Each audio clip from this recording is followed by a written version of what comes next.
ሜሮንን አስገባችኋት? አይ ሜሮን እንኳን አታዳምጥም። ጥያቄ ቀጥታ አትመልስም። እንደው ዝም ብላ ነው። ኡስታዝ ታይሙም ሰረት የለም እንደዛ እኮ ታይሙም አይ አታዳምጥም። አንደኛ አታዳምጥም። የምትጠይቀውን ጥያቄ ዳይሬክት አትመልስም እና ዝም ብሎ ማዛግ ነው የሚሆነው። አይ ኡስታዝ ዛሬ መጠየቅ ብቻ ነው ከኔ ሐሳብ የለኝም። ጀሳንት ስጠይቅ ከመለስክልኝ ጥያቄ ልጠይቅ ነበር። እኔ የምመልሰው ነገር አይኖርም ያንተን ሐሳብ ለመስማት ነው። አዎ ዛይ ዙሪያ ጥምጥም የምትሄጂው ነገር አለ እና አንተ ዳይሬክት አራውንድ ዘቡሽ ነው እንትን የምትይውና ትንሽ ይከብዳል፣ ያስቸግራል ለማውራት ለመግባባት። አይ በመጽሐፍ ቅዱስ ላይ ከሆነ ያው ዲስኩስ ማድረግ ስላለብኝ ነው። አሁን ግን አላረግም። በቁርአን ላይ ስለሆነ አንተ ነው የምትነግረኝ። እሺ ጠይቂ እስቲ። እሺ አይ ብዙ እንትን አይደለም ያለው ነገር ነው። አይ መጠየቅ ትችያለሽ፣ ግን ምንድነው አንቺም ስትጠየቂ ንጽጽር ነው ታውቂያለሽ። ቁርአን ላይ ስትጠይቂ ተመሳሳይ ነገር ከሆነ አሁን ለምሳሌ ፈጣሪ አንድ ነው ቁርአን ይላል ለምን ይላል ብሎ አንድ ሰው እንትን ማለት አይችልም። ባይብል ላይ ካለ ለምን ይላል ብሎ መጠየቅ የለበትም። ቁርአን ለምንድን ነው አንድ የሚለው ፈጣሪ አንድ ነው ለምን ይላል ብሎ የሚመጡ ከመጣ እንትን ላለው ይችላል። መጽሐፍ ላይ ይስኳል ስለው አይ ስለ መጽሐፍ ያልጠየቅኩም ስለ ቁርአን ነው የምጠይቅ የሚሉ ሰዎች አሉ። ተመሳሳይ ነገር እያለ ፈጣሪ አለ ወይስ የለም መኖሩን በምንድን ነው የምናውቀው ይላል። እንዴ አለ ብላ አታምንም እንዴ? ምን አገባ ስለኔ? አያገባህም ስለራስ ነው መልስ የሚሉ ሰዎች አሉ። እንደ አይነት ነገሮች አሉና እስቲ ጠይቂና መልስልሻለሁ። እሺ አመሰግናለሁ። ቁርአን 24:2 ላይ አላህ ዝሙት የሚያረጉ ሰዎችን ወንድም ሴትም ይላል በመቶ ጊዜ እንዲገረፉ ያዛል ማለት ነው። እና ከዛ ደግሞ በሐዲሱ ላይ ደግሞ ያገባች ሴት ትወገር ይላልና የትኛው ነው የሚመራው? አንደኛው ጥያቄ እሱ ነው። የሚመራው የትኛው ነው? ሁለት ነገር ስላለ አትገረፍ የሚለው ያው ከጋብቻ በፊት ነው አይደለ? በኢስላም ከጋብቻ በፊት ወንድና ሴት ተራክበው ካደረጉ መቶ ይገረፋሉ። ወይም ደግሞ አንድ ባለትዳርና አንድ ባለትዳር ያልሆነ ሴት ሁለቱ ተራክበው ቢያደርጉ ባለትዳሩ ይወገራል። ትዳር የሌላት ሴት ደግሞ ከሆነች ደግሞ እሷ ደግሞ ትገረፋለች 100 ግርፋት። ከጋብቻ በፊት ተራክበው የሚያደርጉ ሰዎች ይገረፋሉ። ጋብቻ ላይ ሆነው ግን ተራክበው የሚያደርጉ ሰዎች ሁለቱም ባለትዳር ሆነው እየቀበጡና እየማገጡ ከሆነ ይወገራሉ ማለት ነው። ይሄ ነው ትምህርታችን። እሺ ስለዚህ ማን ነው የሚመራው ሲል የቁርአኑ ላይ ያለው ነው የሚመራው ወይስ ደግሞ ሐዲሱ ላይ ያለው ነው የሚመራው? ወይስ አልሰማሽኝም? ሁለቱም ነው። አይ እሺ አልሰማሽም መልሱን? አልሰማሽኝም መልሱን የመለስኩትን? እሰማለሁ ባይዘው ተቀባይነት አለ ወይ ነው? አሚን የትኛው ነው የሚመራው ነው ያልኩት። ሁለቱም ነው። ጀስት በቃል ከመለስክልኝ ይገባኛል አይደለም? ግርፋት የሚለው ምን ነው? ውግራት የሚለው ምን ነው የሚለውና አላብራራውልሽም? አይ አብራርተኸዋል እኮ ግን የትኛው ነው ጋቨርን የሚያደርገው ነው? መሪው የትኛው ነው? የቁርአኑ ነው? እሱ አይደለም ግን ይሄ የቁርአኑ ነው ምናምን ሲባል ሁለቱም አንድ አይነት ነገር ሲሆን ነው እንደዛ ማለት ያለብሽ እኮ። ሁለት የተለያየ ነገር ነው የምታወሪው። ቁርአኑ እያወራ ያለው ከጋብቻ በፊት ተራክቦ የሚያደርጉ ሰዎች በኢስላም ቅጣቱ ግርፋት ነው። ጋብቻ ላይ ሆነው ደግሞ ከማገጡና ዝሙት ከሰሩ ደግሞ ውግራት ነው ቅጣቱ። ሁለት የተለያየ ነገር ነው ምልሽ። ያገባና ያላገባ ሁለት ነገር። እሺ እንደሱ ከሆነ ደግሞ ቁርአን 5:9 ላይ ምን ይላል? ቁርአን ነው ሪዘርቬሽን ያለው ይላል። ስለዚህ እሱ አይደለም ጥያቄው። አሁን ስለ ሪዘርቬሽን አይደለም ጥያቄው። መጀመሪያ ጥያቄ ይግባሽ። ስለ ቁርአን አይደለም ጥያቄው ስለ ህግ ነው የጠየቅሽ። ስለ ዝሙት ህግ ጠየቅሽ።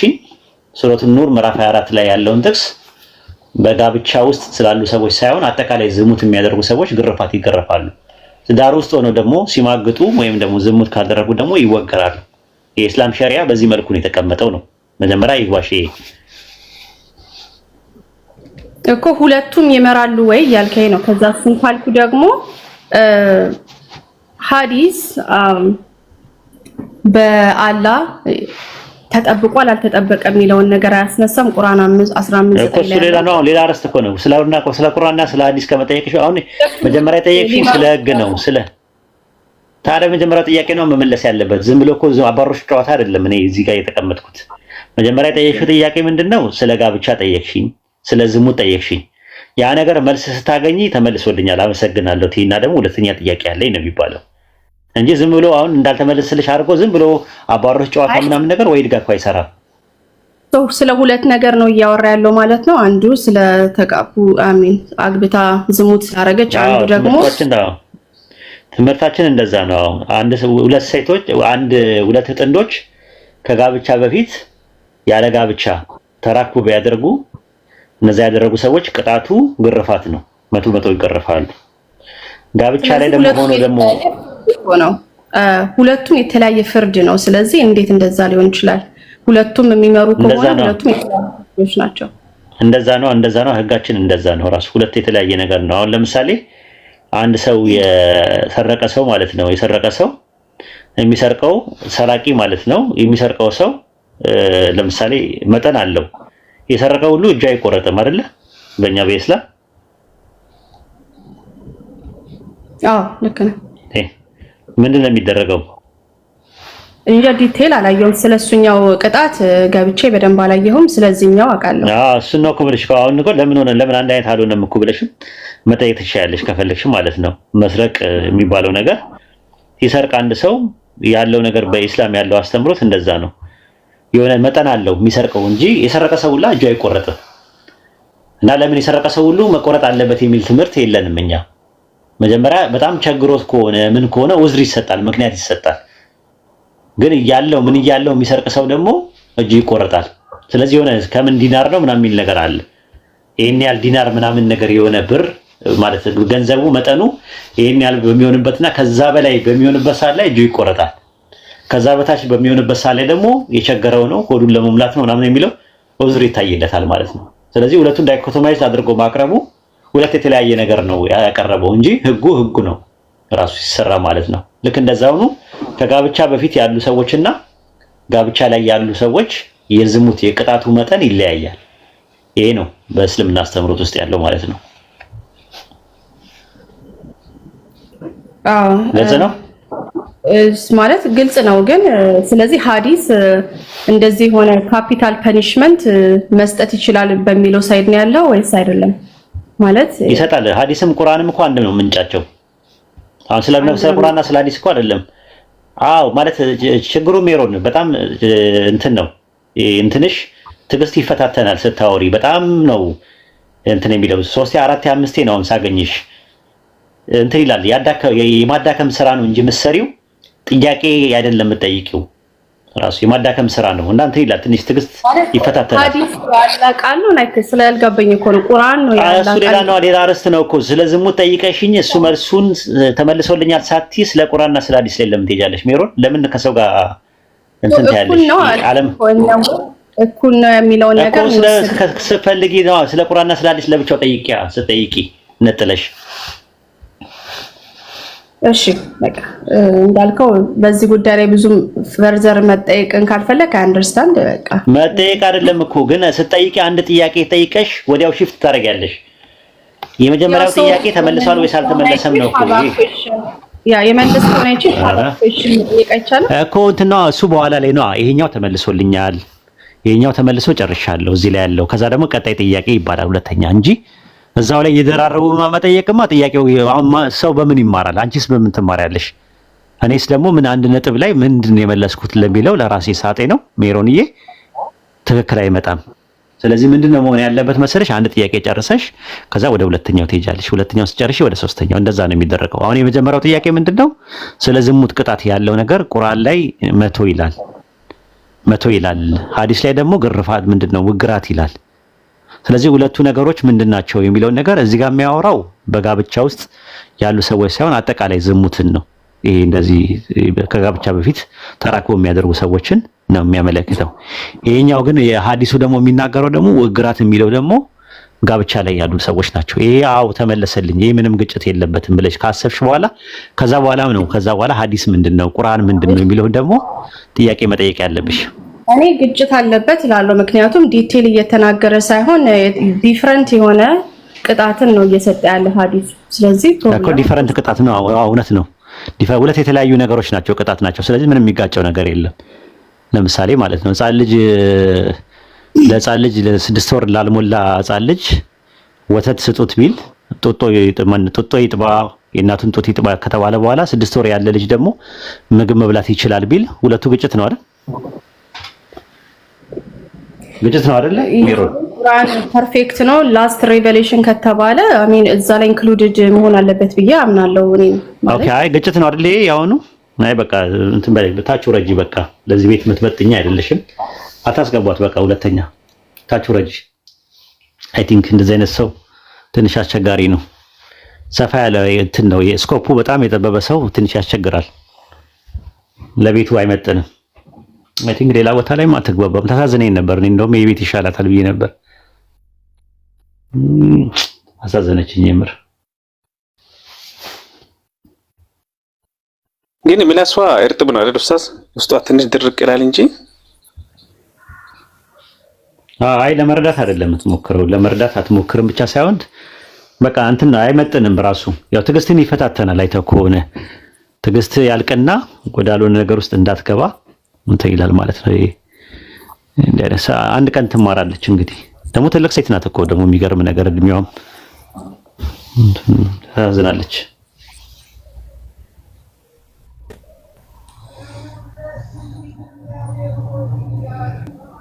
በባይብል ውስጥ ማለት ነው መጽሐፍ የሚለው ነገር ራሱ ማለት ነው መናገር በሚል ይመጣል ራሱ ማለት ነው። ይሄን አንደኛው አርጊውመንት ነው ራሱ።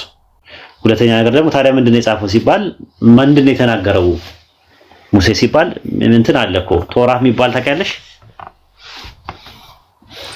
ቶራ ስንት አይነት ቶራ ነው ያለው?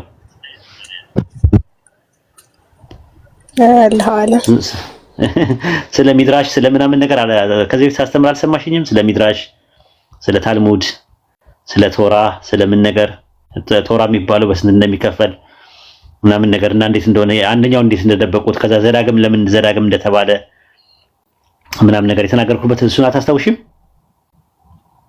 ዘዳግም ማለት ራሱ ሁለተኛ መጽሐፍ ነው። ከሆነ መጽሐፍ ላይ የተወሰደ ነው ራሱ ማለት ነው። መጽሐፉ ስሙ ምንድነው? ደቫሪም ይባላል በዕብራይስጥ። ደቫሪም ማለት ቃላት ማለት ነው። በግሪክ ሰብጀንት ደግሞ ምን ይባላል? ዴትሮኖሚዮን ይባላል። ዴትሮኖሚዮን ማለት ዘዳግም ድጋሚ ማለት ነው። የተደገመ ከየት ነው የተደገመው? ከአንድ መጽሐፍ ላይ ነው የተደገመው። ከአንድ እንትን ነው። ያ መጽሐፍ የለም ራሱ የመጀመሪያው ራሱ ማለት ነው። ዘዳግም የሚባለው መጽሐፍ የተደገመው ከሆነ ትምህርት ላይ ነው። አሁን ብዙ ሰዎች ዘዳግም ለምን ተባለ ስትያቸው አያውቁትም። አይ ዘጸአትና ዘሌዋውያን እና ዘኍልቍ ስለተደገመ ነው ይሉሻል። ከተደገመ የተደገመው ነገር ላይ ዘዳግም 6:4 ላይ ያለው እስራኤሎች ስማ አምላካችን ያህዌ አንድ ያህዌ ነው የሚለው ሶስቱም ላይ ከተደገመ እነሱ ላይ ለምን የለም ብለህ ጠይቂያቸው አያገኙትም ራሱ ማለት ነው። ስለዚህ ያ ነገር ምንን ያመለክታል? በእኛ ትምህርት ምንድነው ግልባጮቹ ሲገለብጡት መጀመሪያ የነበረው በሁለት ከፍለው ነው ራሱ ቶራ የሚባለው ነገር በሁለት ተከፍሎ ነው የሚታየው ማለት ነው። ጭማሪ እንትን አለው፣ የተበላሸ ነገር አለው። የቃል ሕግ የሚባል ነገር አለ። የቃል ሕግ የሚባል ነገር አለ። በዛ ነገር ላይ መጨመር መቀነስ ምናምን ነገር ደርሰውበታል ማለት ነው። እና የቃል ሕግ የሚባል አለ፣ የጽሑፍ ሕግ የሚባል ነገር አለ። የቶራ እንትን ማለት ነው። የታናኽ የሚባል ነገር ትምህርት አለ። ተከታተሉኝ። ታናኽ ማለት የአይሁድ መጽሐፍት ነው። ታናኽ ማለት የአራት ቃላት ውቅር ነው። ታ ማለት የሶስት ቃላት ታ ማለት ቶራ ማለት ነው፣ ያዙ ሕግ ማለት ነው። ና ማለት ነቢብ ማለት ነው፣ ነቢያት ማለት ነው። ኸ ማለት ደግሞ ኾቶቢም ማለት ነው፣ መጽሐፍት ማለት ነው። በደንብ አስተውላችሁ ተከታተሉ።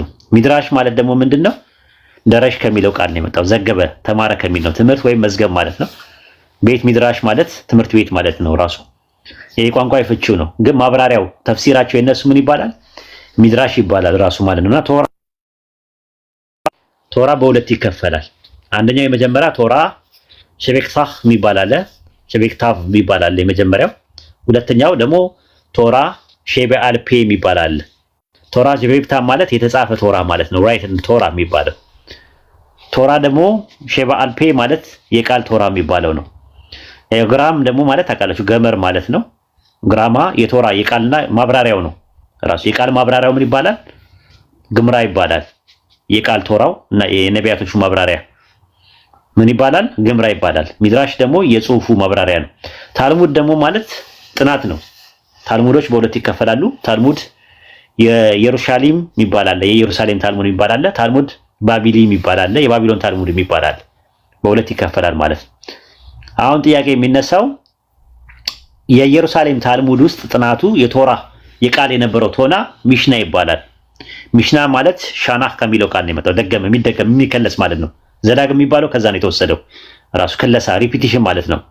በአረማይስጥ ምን ይባላል? ትናኢም ይባላል። ከላሾቹ አሉ፣ የሚከልሱት አሉ። ዘዳግምን ያዘጋጁት በዛ ጊዜ ነው ራሱ የተዘጋጀው ማለት በ613 ህግጋት ያቀፈ ታራጊም ይታዞም ይባላል። በአምስቱ ብሔረ ኦሪት ደግሞ ፔንታተች ሳይሆን በሚሽና ውስጥ የተካተተዋል። ራሱ በጣም ሰፊ የሆነ ነገር ነው ያለው። ህጎቹ አሉት ምን አለ እዛ ውስጥ ስለ መሲሁ መምጣት ሙሴ ተናግሮ ነበረ። ነገር ግን አልተካተተም። ክርስቲያኖች በርዘውታል የሚሉት እሱን ነው። እኔ ለእናንተ አፈርኩላችሁ።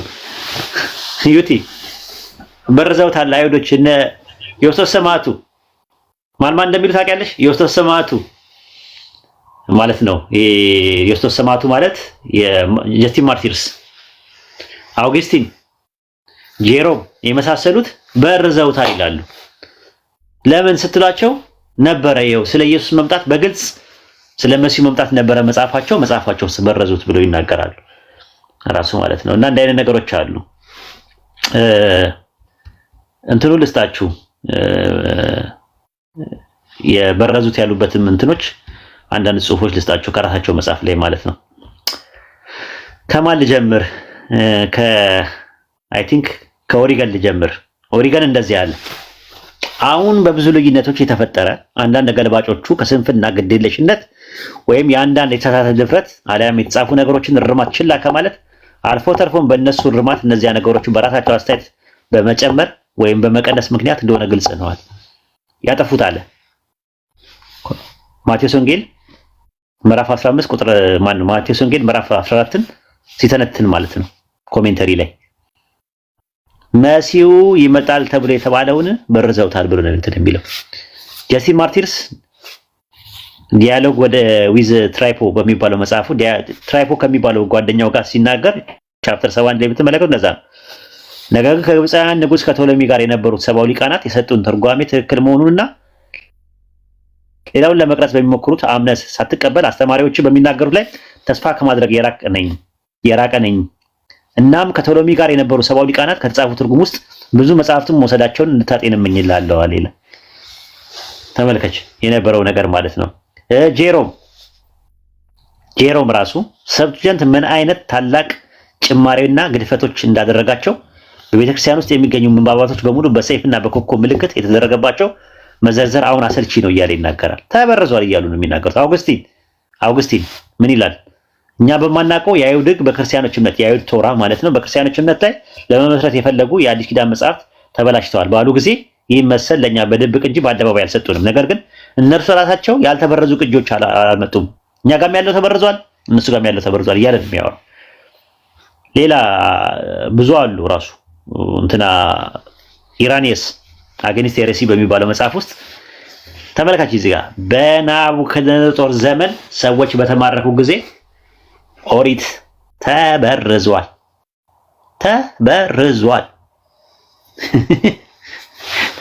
እያለ ነው የሚናገረው ማለት ነውና ስለዚህ ይሄ ነው ያለው ነገር ማለት ስለ መሲሁ በጣም በስፋት ቦልድሊ ነበረ ኦሪት ውስጥ ግን አይሁዶች ናቸው የደበቁት የሚል እምነት አላቸው ማለት ነው የኤርሊ ቸርች ፋዘርስ ማለት ነው። ምን ይመስላል? ጥያቄ ያላችሁ ልጆች መጠየቅ ትችላላችሁ። ጥያቄ ገስት ላይ ያላችሁ ጥያቄ መጠየቅ ትችላላችሁ። ታችን መጠየቅ ትችላላችሁ። ሰላም አለይኩም። ወአለይኩም ሰላም ወራህመቱላሂ ወበረካቱ። ሰላም ነው? አልሐምዱሊላህ። እንትን በውሃ ጥምቀት ዙሪያ ያለው እውነታ ምንድነው ማለት ጥያቄ ተነስቶልኝ ነበርና አጋጣሚ እዚህ ሰፈር ምን ይሁን የውሃ ጥምቀት? የውሃ ጥምቀት ማለት የነበረ ወይ ነው ማለት ማርቆስ 16 ጭማሪ እንደሆነ ሳይቻቻለሁ፣ ግን ሌሎች እዛ ማለት በዮሐንስ እንደተጠመቀ ስለሚናገር ማለት እሱ ያለ ነው ወይ ለማለት ነው። ምናልባት የውሃ ጥምቀት አለ። አዎ በብሉይ ኪዳን ነው የነበረው ራሱ ማርቆስ ወንጌል ምዕራፍ 1 ቁጥር 4 ላይ ዮሐንስ በምድረ በዳ እያጠመቀ የንስሐ ጥምቀት ለኃጢአት ስርየት እየሰበከ መጣ አለ። ስለዚህ እዛ ማርቆስ 1:15 ላይ ኃጢአታቸው እየተናዘዙ በዮርዳኖስ ወንዝ ከእርሱ ይጠመቁ ነበር ይላል። ይሄ ባፕቲዝማ ማለት የሚለው ቃል ባፕቲዞ ማለት ነው። ነከረ፣ አጠለቀ፣ አጠመቀ ከሚል ቃል ጥልቀት ማለት ነው። የውሃ ጥምቀት ነበረ ራሱ። ማርቆስ 1:9 ላይም እንደዛ ነው። በዚያ ወራት ኢየሱስ ከገሊላ ናዝሬት መጥቶ ከዮሐንስ በዮርዳኖስ ወንዝ ተጠመቀ ይላል። ከዛ ሕዝቡን ከተጠመቁ በኋላ ኢየሱስ ደግሞ ተጠመቀ ይላል። ሲጸልይም ሰማይ ተከፍቶ ይላል ሉቃስ 3:21 ላይ። የተጠመቀበት ምክንያት ጽድቅን ለማድረግ ነው ተብሎ ነው የተቀመጠው። አሁን እንደዛ ከሆነ ብሉይ ኪዳን ላይ ጥምቀት አለ ወይ ሲባል አዎ የውሃ ጥምቀት አለ። ዘኍልቍ ምዕራፍ 8 ቁጥር 7 ላይ ታነጻቸው ዘንድ እንዲህም ታደርጋቸዋለህ ኃጢአት የሚያነጻውን ውሃ እርጭባቸው ይላል። ይህንን ዕብራውያን 9:10 ላይ እስከ መታደስ ዘመን ድረስ ስለ ምግብ ስለ ልዩ መጠጥ የተደረገ መታጠብ የሚሆን የሥጋ ሥርዓቶች። መታጠብ የሚለው ግሪከኛው ባፕቲዝሞስ ነው የሚለው ጥምቀት ነው የሚለው። ዕብራውያን 6:2 ላይም እንደዛ ነው። ብሉይ ኪዳን ላይ ያለው ትምህርት ከሞተ ስራ ነሳ፣ 1 በአምላክ ማመን፣ 2 ስለ ጥምቀቶችና እጆችን ስለ መጫን ስለ ሙታን ትንሣኤም እያለ ይናገራል። ጥምቀቶች ባፕቲዝሞን የውሃ ጥምቀት እንዳለን እስከ መታደስ ዘመን ድረስ ኢየሱስ እስኪመጣ ድረስ የውሃ ጥምቀት እንዳለ ይናገራል ማለት ነው። ከዛም ባሻገር ደግሞ ምንድነው እዚህ ጋር እጆችን ስለ መጫን አለ። ካህናቶቿ በግ ምናምን ነገር በሬ ምናምን ነገር ከማረዳቸው በፊት እጃቸውን ይጭኑ ነበር። ያ ስርዓት ነበር ማለት ነው። ታዲያ እንደዛ ከሆነ ማርቆስ 11:16 ላይ ያለው ሲባል ያመነ የተጠመቀ ይድናል የሚለው ጭማሪ ነው። የማርቆስ ወንጌል ላይ የለም። ማርቆስ ወንጌል የሚጨርሰው ምዕራፍ 16 ቁጥር 8 ላይ ነው ያለው። ከ9 እስከ 20 ድረስ ያለው ጭማሪ ነው። አንድ ያዝልኝ ይሄን እንደምትይዘው ማለት ነው። ሌላው ያው እንደሚታሰበው ማቴዎስ ወንጌል ምዕራፍ 28 ቁጥር 19 ነው። እሱ ደግሞ ለብቻው ራሱን ይቻለ ቴክስቹዋል ቫሪያንት በሚባል ነገር መጀመሪያ የነበረው የማቴዎስ ወንጌል በዕብራይስጡ ላይ የነበረው ሂዱና አሕዛብ ሁሉ በስሜ ደቀ መዛሙርት አድርጓቸው ነው እንጂ የሚለው በአብ ወልድ መንፈስ ቅዱስ ስም አጥምቁ የሚል ነገር የለውም ማለት ነውና ከዚህ በፊትም ይሄን ነገር እንትን ብያለሁ። የቂሳሪያው አሳቢዮስ እንደዛ ነው ያስቀመጠው ማለት ነው። የቸርች ሂስትሪ በሚባለው መጽሐፍ 3 ምዕራፍ 39 ቁጥር 16 ላይ ማቴዎስ የጻፈው በዕብራይስጥ ቋንቋ ነው የጻፈው አለ። ሲጽፍ ምንድነው ያለው? ኢየሱስ ምንድነው አለ ራሱ ማለት ነው። አሳቢዮስ ሰርተኒቲ ኦፍ ጎስፔል በሚባለው መጽሐፍ ቮሊዩም 1 ቡክ 3 ቻፕተር 6 ላይ 132 ላይ እንደዛ ነው የሚለው። ምንድነው ያላቸው? ሂዱና አሕዛብ ሁሉ በስሜ ደቀ መዛሙርት አድርጉ፣ ያዘዝኳቸውን ሁሉ እንዲጠብቁ አድርጉ ይላል። ብዙ ቦታ ላይ ያለ ራሱ እንትኑላ ቸርች ሂስትሪ የሚለው መጽሐፉ ላይም እንደዛ ነው ያለው። በተለያየ ነገር አለ። ስለዚህ ማቴዎስ 28:19 ላይ ያለው ኢቭን የክርስቶስ ትምህርት አይደለም ነው አርጊውመንታችን። ይሄን ይመስላል። ግልጽ ነው? ግልጽ ነው። እሺ እሺ ግቡ። እስከዛ ድረስ 2 ደቂቃ ስጡኝ። 2 ደቂቃ ስጡኝ። እስከዛ ድረስ አውሩ እናንተ። መርሐባ ኡስታዝ።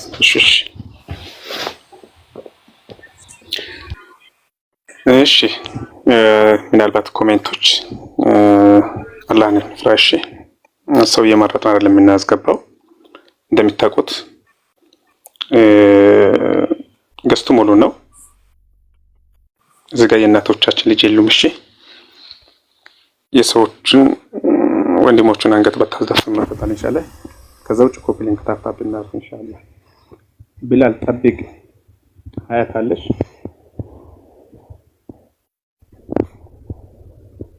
ሀያት አለ ኡስታዝ። ሰላም አለይኩም ይያለሁ። ወአለይኩም ሰላም ወራህመቱላሂ ወበረካቱ።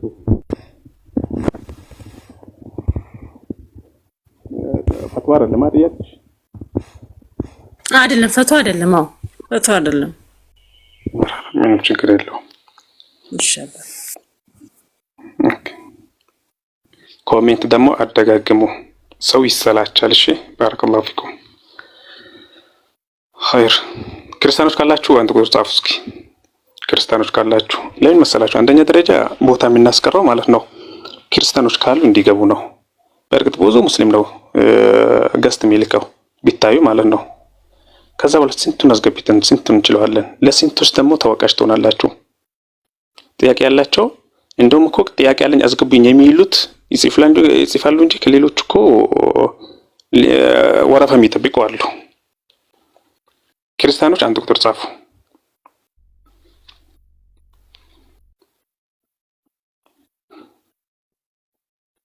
ክርስቲያን አለ?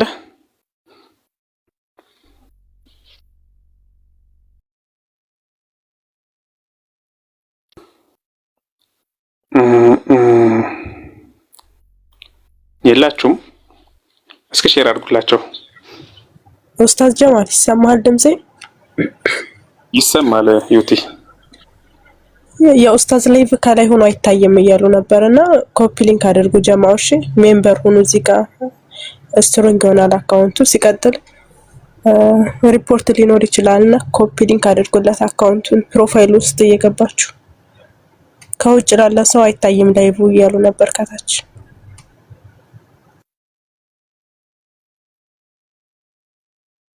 አው ኮሜንት ያየው ነበር። ያው 4000 ነው ኮፒ ሊንካችን። ማሻአላህ እጆቻችሁ ይባረኩ።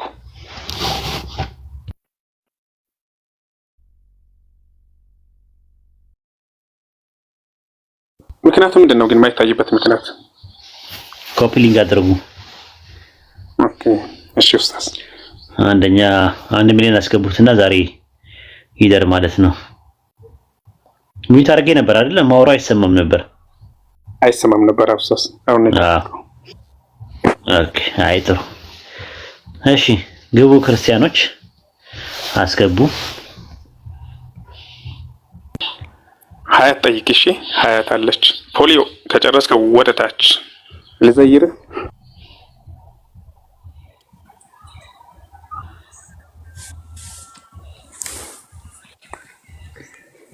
ይሰማል ድምጼ? ሰላም አለይኩም። ይሰማል? ወአለይኩም ሰላም ወራህመቱላሂ ወበረካቱ። ጥያቄ ነበረኝ። እኔ አንድ ጴንጤ ታለችኝ፣ እኔ አጠገቤ ናት እሷ።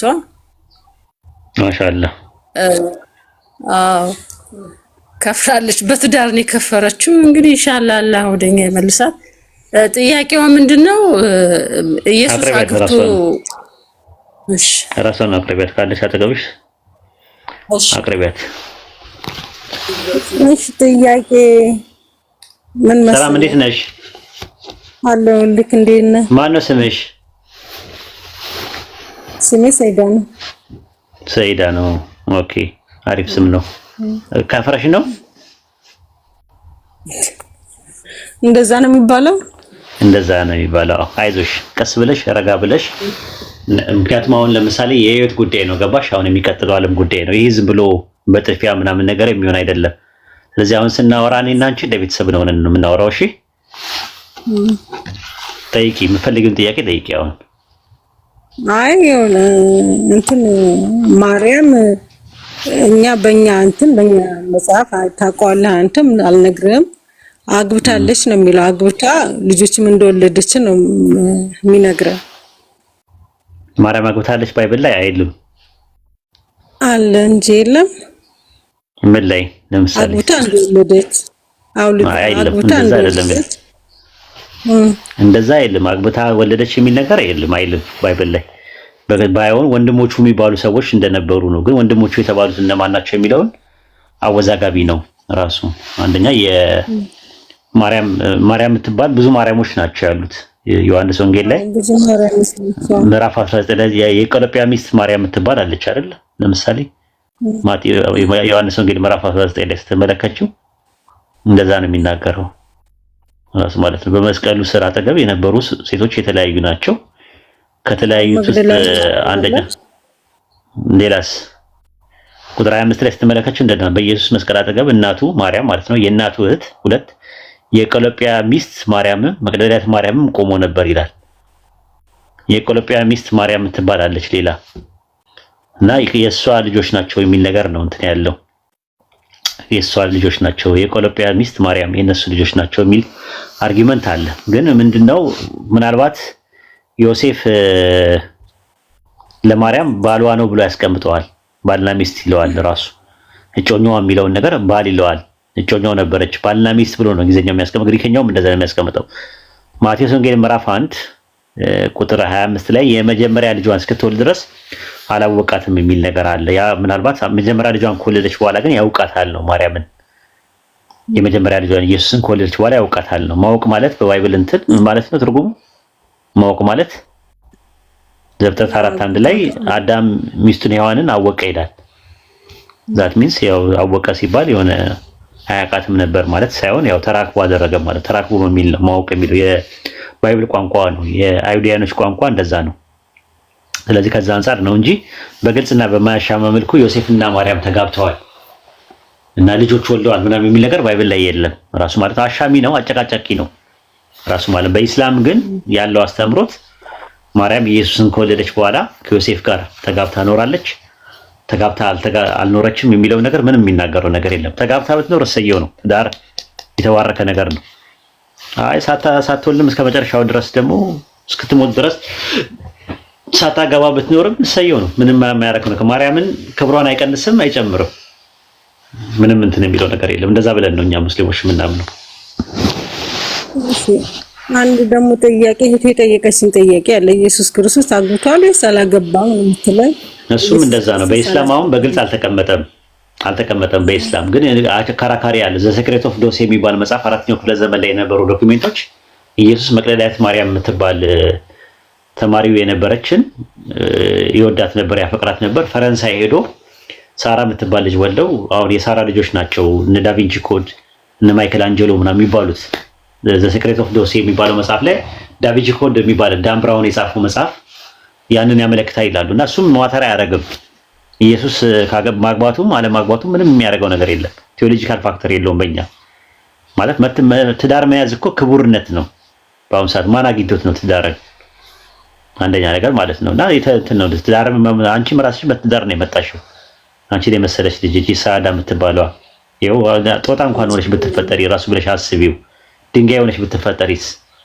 ስለዚህ አንቺ ራስሽ በትዳር ውስጥ ነው የመጣሽው እና ተባርከሽ ነው። ይኸው አንቺን የመሰለች ቡራኬ ነው ራሱ አንቺ ራስሽ መምጣትሽ። ስለዚህ ትዳር መጥፎ ነገር አይደለም። ኢየሱስ ትዳር ቢይዝ ባይዝ ምንም ማተር አያደርግም። ለሙስሊሞች በግልጽ አልተቀመጠም። ትዳር ይዟልን ብለን አናምንም፣ ትዳር አልያዘምን ብለን አናምንም። ይሄ ነው ትምህርታችን። ፍጹም የኛ ሴትና አቅም ጭራሽ አላገባም እንደሚባል ነው እኛ የምናውቀው። አልተገለጸም፣ በመጽሐፋችሁ አልተገለጸም። አግብቷል አላገባም የሚል ነገር ስላልተገለጸ ምንም ነገር በቃ በዝምታ የሚያልፈው ነገር ዝም ማለት ነው። መፈላሰፍ አያስፈልግም ማለት ነው። ራሱ ማርያም አይኗ ጥቁር ነው ወይስ ነጭ ነው? ሳዳ አይኗ ቀይ ነው። አይኗ ማስረጃ ይኖር ይሆን? አይኗ ቀይ ነው የሚል ምን ይጠቅማል? ማተር የሚያደርገው ነገር አለ? ፈረንጅ አይደል? ፈረንጅማ አውሮፓውያኖች ናቸው። ፈረንጅ እስራኤሎች ፈረንጅ አይደለም። ጠይሞችም አሉ። ግን ማርያም አይኗ ቀይ ነው ወይስ ጥቁር ነው? ይጠቅማል? አይው ጥቁር ይሁን ነጭ ይሁን ግን ማተር የሚያደርገው ነገር አለ? ከአንቺ ህይወት ጋር የሚገናኘው ነገር አለ? ከአንቺ ህይወት ጋር የሚገናኘው ነገር አለ? ምንም አይጠቅም። ልክ እንደዛ ማለት ነው። እንደዛ አንዳንዴ የማይጠቅም ነገር ነው። ኢየሱስ ቢያገባና ቢወልድና ምንም ችግር የለውም። ባያገባም ደግሞ እስከ መጨረሻው ድረስ ድንግል ሆኖም ደግሞ ቢኖር ምንም ችግር የለውም። ማተር አያደርግም። እንደዛ ነው እንትን አይደል? በስላሴ ታምኛለሽ? አሁን ለጊዜ እነዚህ ጥያቄዎች ይቆየኝ እኮ ያወቅሽማ በሳት አትጫወቺ ተሳዳ የምር አይ እኔ እንድትተርፊ እፈልጋለሁ። እያወቅሽ በሳት ውስጥ መግባት የለብሽም። ይሄ ቀላል ነገር አይደለም፣ ህይወትሽ ነው።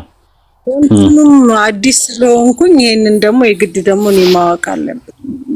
እኛ እናስተምርሻለን ሁለቱንም። አንቺ እኮ ቤተሰቦችሽ ሙስሊም የነበረ ነው እና ሳታቂ እስልምና ሳታቂ ነው መጀመሪያ የነበርሽበትን ነው ማወቅ ያለብሽ። የነበርሽበትን ነው መጀመሪያ ማወቅ ያለብሽ። ሳታቂ ነው ወደዛ የምትሄጂው። መጀመሪያ ማወቅ ያለብሽ የኛን ነው። እስልምና ላይ ጥያቄ ያለሽ የሄድሽበት ለምንድን ነው? እስልምናን ለቀሽ የሄድሽው ማለት ዳር እንደሆነ አውቃለሁ፣ ግን እንደው ምኑ ስቦሽ ነው? ምኑ አጎሎሽ ነው እስልምና? አይ ብዙም ትምህርቱ ስላልነበረኝ ነው በዛው ወቅት እውቀቱ። አዎ እሱን ነው በቃ በዛ ነው ራሱ ማለት ነው። ለዛ ነው ከካፊር ሴቶች ከካፊር ወንድ ጋር እንትን አትበሉ፣ አትጸጻፉ፣ አታወሩ ምንላችሁ ለዛ ነው ያጀማ እንድታቁት። ከዛ ያወራቸዋል ምናምን ነገር ጸባዩ ደስ ይላል ምናምን ነገር ይላሉ ሴቶቹ። ጸባዩ ደስ ይላል አስልምልን ኡስታዝዬ ምናምን ነገር ይላሉ። አይ አይቻልም ምናምን ስትላቸው ደስ ይላል ምናምን ነገር። አንዳንዶቹ ደግሞ የባሰም ነገር ያመጡ ይመጣሉ። በቃ ሌላ ነገር ምንም አላደረግንም እኮ በቃ መሳሳም ብቻ ነው የተሳስመን በቃ ሲስመኝ ቅልጥ አልኩኝ ምናምን ነገር ትላለች። ከዛ በኋላ ሌላ ነገር ሲያደርግ በቃ ሐላል የለም ሐራም የለም ጀነትም የለም ጀሃነምም የለም ትላለች። ከዛ በኋላ እዚሁ ቅበሩኝ ትላለች። ከዛ በኋላ በቃ ሃይማኖትሽን ቀይሪ ከፈሪ ሲላት እሺ ኧረ ዳንተ ምንም ችግር የለውም መከፈር አይደለም አብሬም ገሃነም እገባለሁ ትላለች። ከዛ በኋላ ሴት እንደዛ ለዛ እኮ ነው አላህ በቁርአን ውስጥ የሚከለከለው። ሙስሊም ወንዶች ናቸው ክርስቲያን ሴቶች እንዲያገቡ የሚፈቀደው እንጂ ክርስቲያን ሴቶች ሌላ እንዲያገቡ የማይፈቀዱ ለዛ ነው። ኩፋር ቤት ነው የምትገባው ሴት ልጅ፣ ግን ክርስቲያኗ ግን የተውሂድ ቤት ነው የምትገባው፣ ሙስሊም ቤት ውስጥ ነው የምትገባው። የመስለም ቻንሷ በጣም ሰፊ ነው። ለዛ ነው እና ከዛ አንፃር ነው አይ ቲንክ ኦኬበት። ልጅ ወልደሻል ከሱ? አዎ ላኢላሃ ኢለላህ። አሁን ልጆችሽ ምንድን ናቸው? እንደኔው ናቸው እነሱ። ታውቂያለሽ አይደል? እነሱ የሚቀጡበትን ቅጣት ወደፊት ከፍረው ወደ አንቺ ነው የሚመጣው ቅጣቱ። ወላሂ ያወቅሽ አታጥፊ። ወላሂ በጣም ነው የሚያሳዝነው። እነሱ ብቻ ወደፊት ትዳር ቢይዙስ እነሱ እኮ በቃ ተነግሯቸው እስልምና መልእክት ሰምተው ቢቀጡ አንቺ ለነሱ ሰበብ ስለሆንሽ ትቀጫለሽ። ራሱ በእነሱ የነሱ ቅጣትም አንቺም ትቀምሻለሽ አብረሽ በማጥመምሽ ማለት ረሱል ሰለላሁ ዐለይሂ ወሰለም አንድ ሰው ወደ ኸይር ነገር የተጣራው ወደ ዲን የተጣራ ወደ አላህ የተጣራ ሰው ያ የመጣውን ሰውዬ የሚያገኘውን አጅር ከሱ ላይ ሳይቀነስና ሳይጨምር ወደሱ ይመጣል። አንድ ሰው ደግሞ የጠመመውን ሰው የሚያገኘውን ትውልድ ነው የሚበላሸው። አስቢው ሳዳ የምር አስቢበትና እንትን በይ ቀስ ብለሽ ማለት አይበልጥም። ከጀነት ይበልጣል ባልሽ ከጀነት ይበልጣል? እስቲ ንገሪኝ ይሄንን። ዱአ አድርግልኝ። ለማንኛውም ኢንሻአላህ ሁሉም ሰው ነው ዱአ የሚያደርግልሽ። አብሽሪ። በጣም ከባድ ነው እና እንትን በይ። ብዙዎች እየተመለሱ ነው ያ ጀማ። እኔ አሁን በቃ የሚያጋጥመኝ አሁን አንዱ መቶ ምን አለኝ፣ ምን ነው ትምህርታችሁን ድሮ ባገኘው ታዲያ ከከፈራ 10 አመቱ ነው እና ምን ነው ማለት ትምህርታችሁን በፊት ባገኘው ኖሮ ይሄው ላጣጣ አይመጣም እና ዲኔን ሳላቅ ነው የወጣሁትና በቃ አሁን ምንድነው ማድረገው ምናምን ነገር አለ። አንተ ወንድ ነህ፣ ሴቶቹ ናቸው የሚያሳዝኑት። ወንድ ነህ አንተ አሁን ጠንከር ብለህ አሁን እንትን በል ተመለስና ከዛ ክርስቲያን ነው ያገባት እሷንም አስልማት ልጆችንም አስተካክል ምናምን ነገር አልኩት። ሴቷ ስትሆን ግን ያስቸግራል። ያው ይፈሰፈሳሉ ሴቶቹ አብዛኛው ማለት ነውና እንግዲህ አላህ ይጠብቀን ከኩፍር። አይዞሽ ሳዳ። እሺ ቻናል እየገባሽ አንብቢ። እሺ ኡስታዝ። እሺ አመሰግናለሁ። ምንም አይደለም። በጣም አመሰግናለሁ። እሺ ቻው። እሺ ዱአሩ እሺ ወይ ሰላም አለይኩም። ተንከባከቢያት፣ በአላህ ተጎድታለች። ተንከባከቢያት። ኩፍር በጣም መጥፎ ነገር ነው። በጣም ነው የሚያስፈራው። ወላሂ በጣም አለ ሰው እየቆረጠ ነው ያለው። የሆነች ልጅም ክርስቲያን አግብታ ሙስሊም ናት ግን አልከፈረችም። እሷ ልጆቹን አስጠምቃለች ምናምን ነገር አሁን ሰሞኑን ቲክቶክ ላይ መታ ነበር፣ አይታችኋት ከሆነ ተፋታች። ልጆቹን ወሰደች ተፋታች። ማለት ሰላም ላገናኝ ስትለው አልፈልግም አለ። እስልምና በጣም ነው የሚያስጠላኝ አለ። ተፋታች። አሁን እንትን አለች ማለት ነውና ብዙዎች አሁን እየተመለሱ ነው ያሉት። ኢንሻአላህ ኡስታዝ። እሺ በጣም ነው የማመሰግነው። እሺ እንግዲህ እንደዚህ ሳያውቁ ወደዛ የሚሄዱ ሰዎች ካሉ አምጧቸው እኛ ጋር ያለ እውቀት ነው። አብዛኛውን በተቃራኒ ጾታ በጥቅም ምናምን ነው የሚሄዱት። በተቃራኒ ጾታ በጥቅም ያለ እውቀት አንዳንድ ጊዜ ምናምን ነው ያለ እውቀትም በጥቅም በምናምን ነው የሚሄዱት። እያወቁ ተውሂድን እያወቀ አንድ ሰው ወደ ሽርክ ውስጥ አይገባም። ስለ ኢማን ጥፍጥና ያወቀ ሰው ኩፍር ውስጥ አይገባም እና አላህ ይጠብቀን። አሜን ኢንሻአላህ። እልህ ነው ከቤተሰብ ጋር ሲጣሉ ምናምን ነገር እንደዛ አይነት ነገሮችም ያደርጋሉ። አላህ ይጠብቅ። አንድ ጥያቄ ልጠይቅ ይቻላል? ሰላም አለይኩም። ወአለይኩም ሰላም ወራህመቱላሂ ወበረካቱ። ሀያት አቤታይ በቃ የፈቷ ጥያቄ ስለሆነ ይቅር በቃ አፈቷ አልችልም እኔ እውቀቱ የለኝም። እሺ አመሰግናለሁ። እሺ በጣም አመሰግናለሁ። እሺ ኡስታዝ ክርስቲያን ገብቷል። እስኪ ሁላችሁ ማለት ነው የኡስታዝ አካውንት ተመቷልና እስኪ ፕሮፋይል ውስጥ የገባችሁ 10 ጊዜ ኮፒ ሊንክ አድርጉ። እሺ እና ጊፍት ያላችሁ ደግሞ የቲክቶክ ምልክት የቲክቶክ ያለውን ስጡ። ባረከላሁ ፊኩም። ጂቪ ነው የሚለው ኡስታዝ ክርስቲያን ገብቷል። ዋው ሰላም ብያለሁ። ጂው ሚዩትን አንሳ። ሚዩት ነህ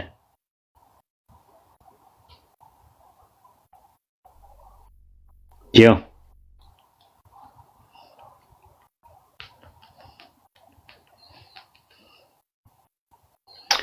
እንግዲህ አውርደው ምናልባት እየሰማ አይደለም።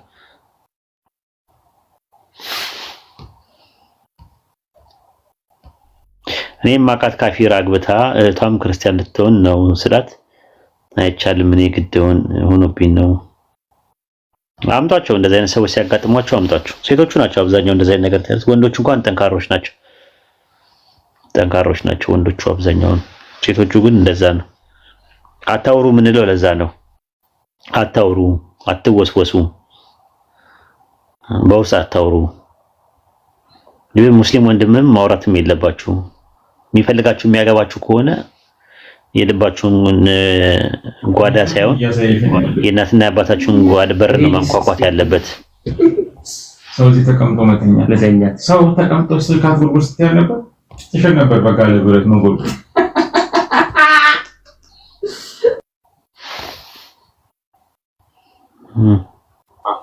ፈገግታ ሱና ነው ኡስታዝ። እንግዲህ እያወራ ነው ያአላህ በጋለ ብረት ነው ሊቆት ረስቶታል። እንግዲህ በጋለ ብረት ነው ይላል። ምን አይነት እንትን ላሜራ ነው እንደሚሰራው ብረት በያጅ ነው እንዴ?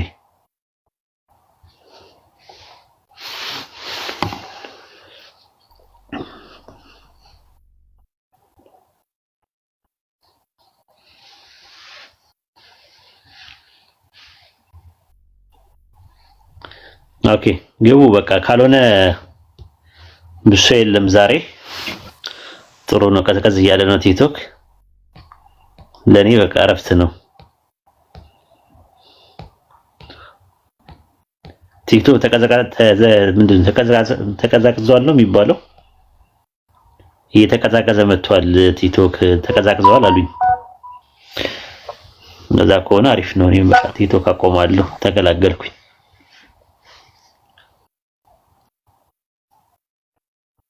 ቻናሌ አለ።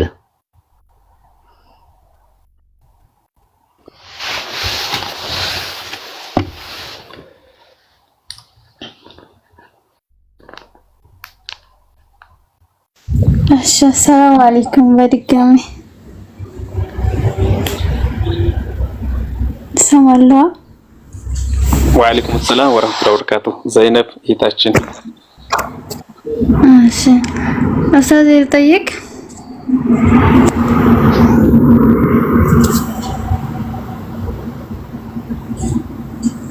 ዘይነብ ጫጫታ ላይ ነሽ ሊባል የሆነ አስፋልት ጫፍ ነው እንዴ ያለሽው?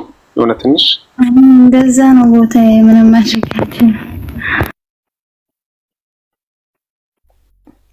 ኦኬ ኡስታዝ ሙይት ነው ያወራ ከሆነ እስኪ ኮፕሊንክ ያደርጋችሁ ኡስታዝ ፕሮፋይል ውስጥ የገባችሁ 10 20 ጊዜ ኮፕሊንክ ያደርጋችሁ።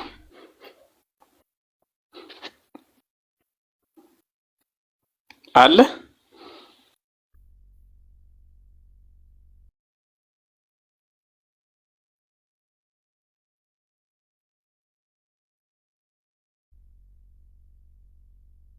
አላሁ አክበር ማሻአላህ ባረከላሁ መጥቻለሁ። እሺ ኡስታዝ መጥቻለሁ።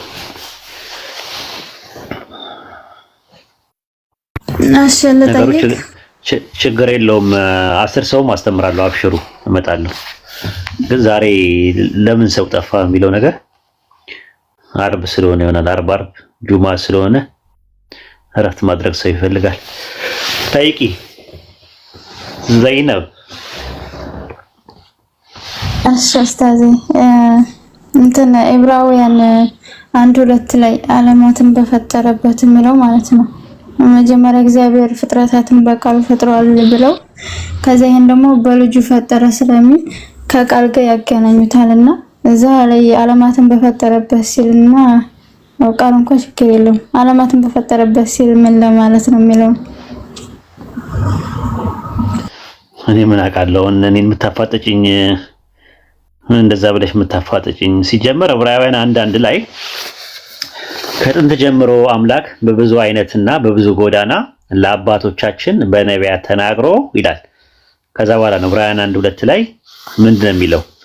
ሁሉን ወራሽ ባደረገው ደግሞ ዘመንን ባደረገበት ዓለማት አይደለም የሚለው ሁሉን ወራሽ ባደረገው አለ።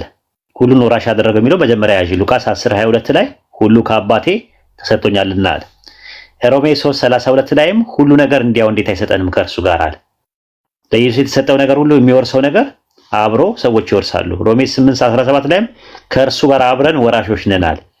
ስለዚህ ሁሉን ወራሽ ባደረገበት እና አለ ዘመናትን ባደረገበት ነው የሚለው ዓለም አይደለም የሚለው። ዓለም በግሪክ ኮስሞስ ነው። ኮስሞስ ማለት ዓለም ማለት። ለምሳሌ ማቴዎስ 13:35 ላይ ዓለም ከተፈጠረ ጀምሮ ሲል ዓለም የሚለው ቃል ኮስሞስ ነው የሚለው። ይሄ ኮስሞሎጂ ስነ ፍጥረት ማለት ነው። ዕብራውያን 9:26 ላይም እንደዛ ነው። ዓለም ከተፈጠረ ጀምሮ ይላል። ዓለም ለሚለው ቃል ምንድነው የገባው? ኮስሞስ ነው። ዕብራውያን 1:2 ላይ ግን የገባው ግን ኮስሞስ ሳይሆን አዮን የሚል ቃል ነው ያለው። አዮን ማለት ዘመን ማለት ነው። ለምሳሌ ዕብራውያን 9:26 ላይ ተመልከቺ። በዘመኑ ፍጻሜ ራሱን በመሰዋት አንድ ጊዜ ኃጢአትን ሊሽር ተገልጧልና ይላል። ዘመን ለሚለው ቃል አዮን ነው የሚጠቀመው። አማርኛውም በዓለም ፍጻሜ ነው ይላል። አሁን የምጠይቃቸው በዓለም ፍጻሜ ነው ሲል የትኛው ዓለም ነው የተፈጸመው? ዕብራውያን 9:26 ላይ ኢየሱስ የዛሬ 2000 ዓመት ሲመጣ የዓለም ፍጻሜ ነበረ። የትኛው ዓለም ነው የተፈጸመው ሲባል የአይሁዳውያኖች የነበረው ዲስፐንሴሽን በሙሴ ተጀምሮ የነበረበት ዘመን በኢየሱስ ሲመጣ አብቅቷል። ለዛ ነው አንደኛ ቆሮንቶስ ምዕራፍ 10 ቁጥር 11 ላይ ሁላችሁም ያዙት ይሄን ጥቅስ። አንደኛ ቆሮንቶስ ምዕራፍ 10 ቁጥር 11 ላይ የዘመናት መጨረሻ የደረሰብንን ሊገስጸን ተጻፈ ይላል። እዚህ አንቀጽ ላይ ዘመን ለሚለው ቃል የገባው ቃል አዮን ብሎ ነው የሚያስቀምጠው። አዮን ማለት ዘመን፣ የዘመን መጨረሻ ተመሳሳይ ነው። ዕብራውያን 1:2 ጋር ተመሳሳይ ነው። ለዛ ነው አንደኛ ጴጥሮስ ምዕራፍ 1 ቁጥር 1 ላይ በዘመኑ መጨረሻ ተገለጠ ይላል ኢየሱስ። በዘመኑ መጨረሻ ማርቆስ 1:15 ላይም ኢየሱስ ሲያስተምር ምን አለ?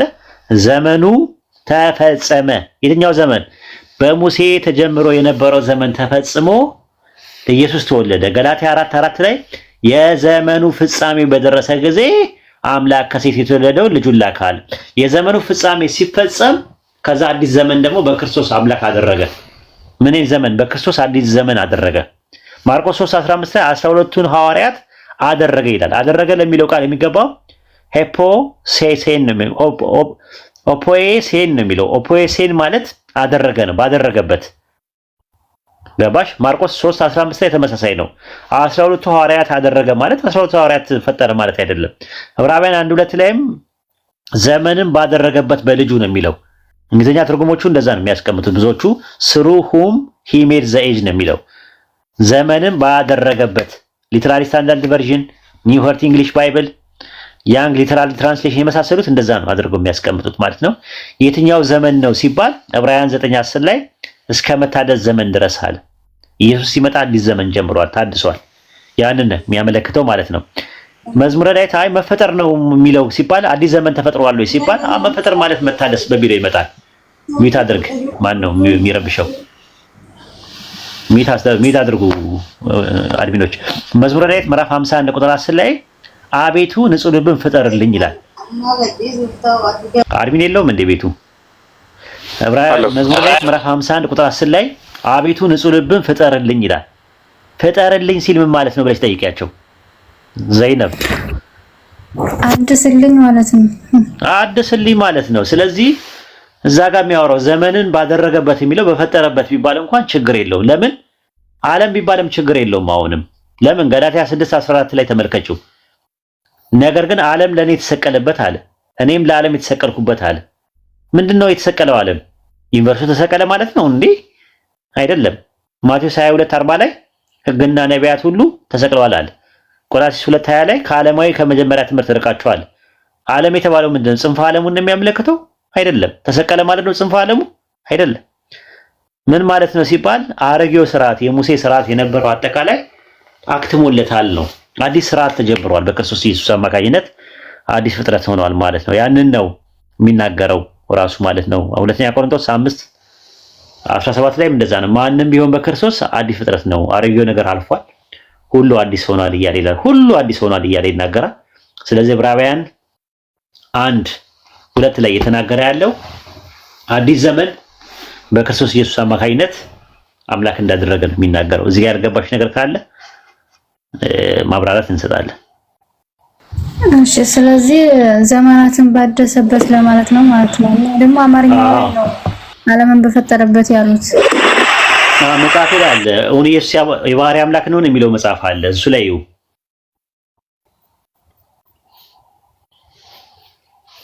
እውን ኢየሱስ የባህሪ አምላክ ነው የሚል አለ። እሱ መጽሐፍ ላይ ይው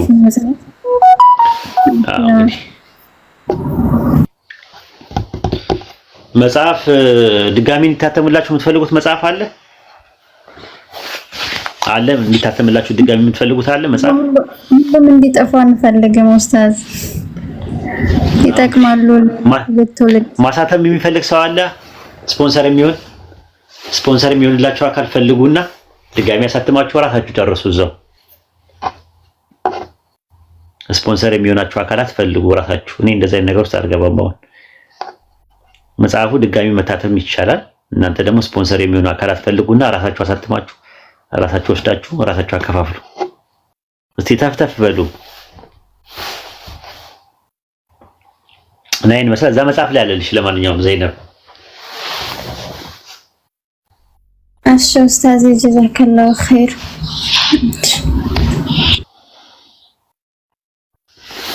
ወያኪላ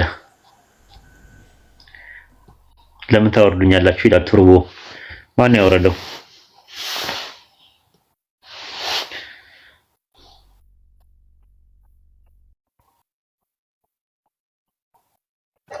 ኡስታዝ ሲገባው ካፊር ነው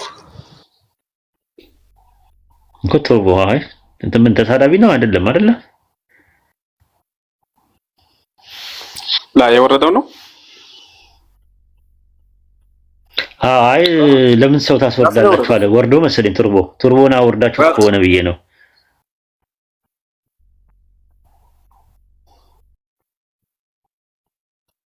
ኦኬ እኔ አላወኩም። ማን እንደወረደም አላየሁም። ቱርቦ ሲጀመር አልገባም። ኡስታዝ ገስት ላይ አልነበረም። ኦኬ ለምን ታስወርዳላችሁ ሲል እሺ አሁን የገባው ገብቶ ወርዶ ነበር እሱ ይመስለኛል። ላላ ቱርቦ አልገባም ገስት።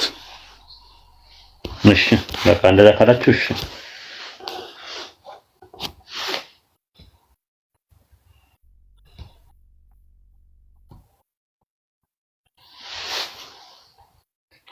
እሺ ቱቦ ሐሽማል ነው የሚለው ክርስቲያን ነው ኡስታዝ። ኦኬ ሐሽማል ክርስቲያን ነህ? አው ጀግና ከሆንክ አስገባኝ ወንድ ከሆንክ እያለ ነበር። እንደዚህ የሚፎክሩ ሰዎች እኮ እንደዛ ነው እኮ እንደ ዞናው እኮ ነው። ዞና ዋልጠጣ እንዳልኩ ስትሄድ ትንኝ ላይ ወጣችና ቁጭ አለችባት። ከዛ ዋጠጠቶ ዞኑ ሴት ከበርኩት አለች። ትንኛዋ ከበርኩት እና ከብጆ በቃ ስከብደው በቃ አልቻለም ጥሎኝ ሄደ አለች አሉ። እና የሚፎክሩ ሰዎች እንደዛ ባዶ ናቸው። የሚጮህ ነገር ሁሉ ምን አይደለም ኡስታዝ ጀማል፣ የሚጮህ ነገር ሁሉ ምን አይደለም ጀግና አይደለም ነው። የሚጮህ ነገር ሁሉ ቦምብ አይደለም አይደል? አይዋ ምንም ይጮሃል። ቆርቆሮ ምን ይላል? ይጮሃል። መደንገጥ ያለብህ ለቦምብ እንጂ ለቆርቆሮ አትደነግጥም። የሚጮህ ነገር ሁሉ ሲጮህ ምንደነገጥ ከሆነ ችግር ነው። ሳይኮሎጂካሊ መታከም ነው ያለበት አንድ ሰው። ስለዚህ የሚጮህ ነገር ሁሉ ቦምብ አይደለም፣ ቆርቆሮ ይጮሃል አይደል? በጣም ደግሞ የሚጮህ ማን ነው? ራሱ አንድ ዛፍ ፍሬ ያለው ዛፍ ዝቅ ነው የሚለው አይተው ከሆነ ፍሬ ካለው። አንድ ባዶ በርሜል ደግሞ ምን ይሆናል? አንድ ባዶ በርሜል ምንድን ነው የሚጮህ? ውሃ ያለው በርሜል እና ውሃ የሌለው በርሜል ልዩነቱ ምንድን ነው? በምንድን ነው የምታውቀው? በድምፁ ነው። ሙሉ የሆነ ውሃ የሌለው በርሜል ምን ይሆናል? በጣም ይጮሃል እንግዲህ። ገባችሁ? እና አንድ ሰው ዝም ብሎ የሚፎክር ምናምን ይዋጣል እንደባደብ ምናምን የሚል ከሆነ መንፈሳዊነትም ራሱ የለውም፣ ዝም ብሎ ነው። እውቀትም የለውም። እውቀት ያለው ሰው ዝቅ ነው የሚለው። እኔማ ሰርፕራይዝ መስሎኝ ነበር እንደው እውቀት ያለው በቃ እንደው አንተንም ከጨመቀልን ብዬ ነበር። የለም ወኔማ በእኔና በጥምቀት የማይጫወት የለም። ሁሉም እየመጣ ነው የሚጨምቀኝ። እኔ ፈርዱም ዩቲ ታግዘኛለሽ ብዬ እሷን ባስተምር ዋጋ የለውም። አዳንኩም ራሱ ኡስታዝ ኧረ ኡስታዝ ዩቲማ አትምጣብን እንጂ ኧረ ጀግና ነች እኮ እንመሰክራለን። ኡስታዝ እንኳን ደስ አለ። እንደውም እሷን እኮ አፍርታል። እሷ ማሽላ ናት እንደ መፈራት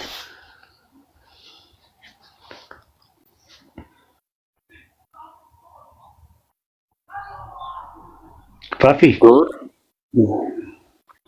ፋፊ ለምንድን ነው የማታወራው? ወይ ኡስታዝ እፈራለሁኝ እኮ ነው ያለው። ሰላም አለይኩም ወራህመቱላሂ ወበረካቱ። ወአለይኩም ሰላም ወራህመቱላሂ ወበረካቱ። ፕሮፋይልሽ ኮፍያ ያደረገች ሴት ናት እንዴ? አዎ እሺ በቃ አንቺን እኮ መሰለሽ እንደዛ ነው። ኬፕ ምናምን አድርገሽ ምናምን ዞሪ ነው ትመስይ። አዎ እንደዛ ነው። ስለምወዳት ነው። ኬፕ ትወጃለሽ? አዎ እወዳለሁ። ነርበለው ኬፒስት ነሽ አንቺ።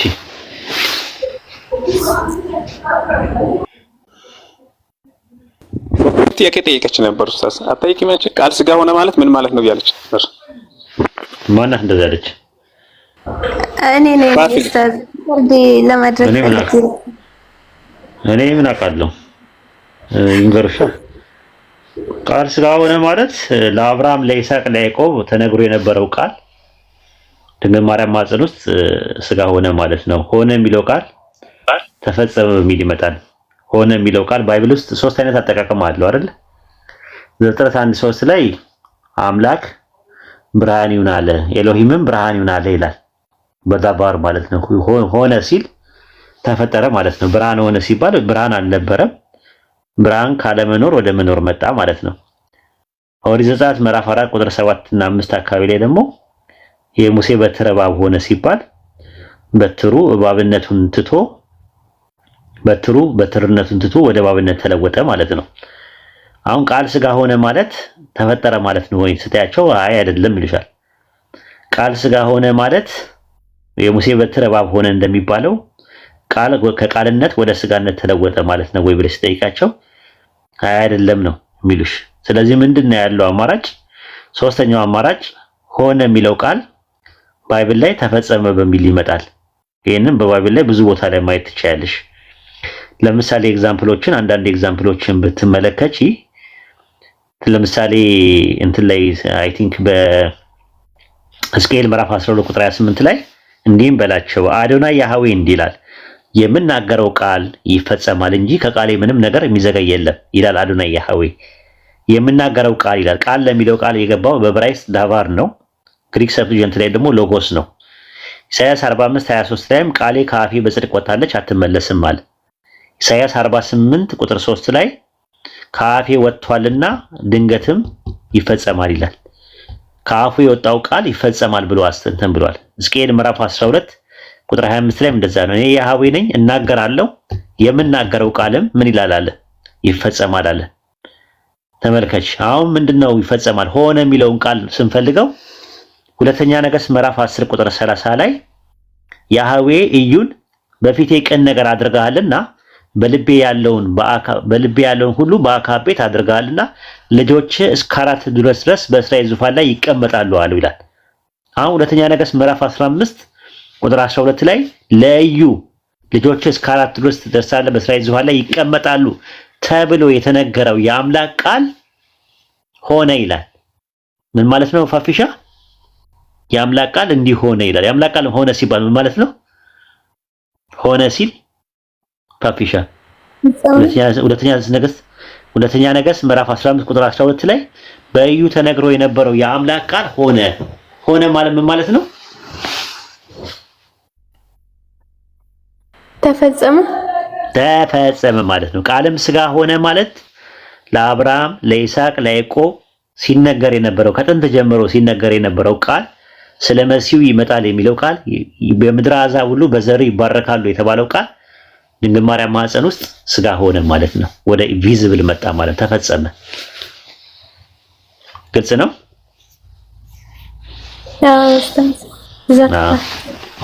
አያኪል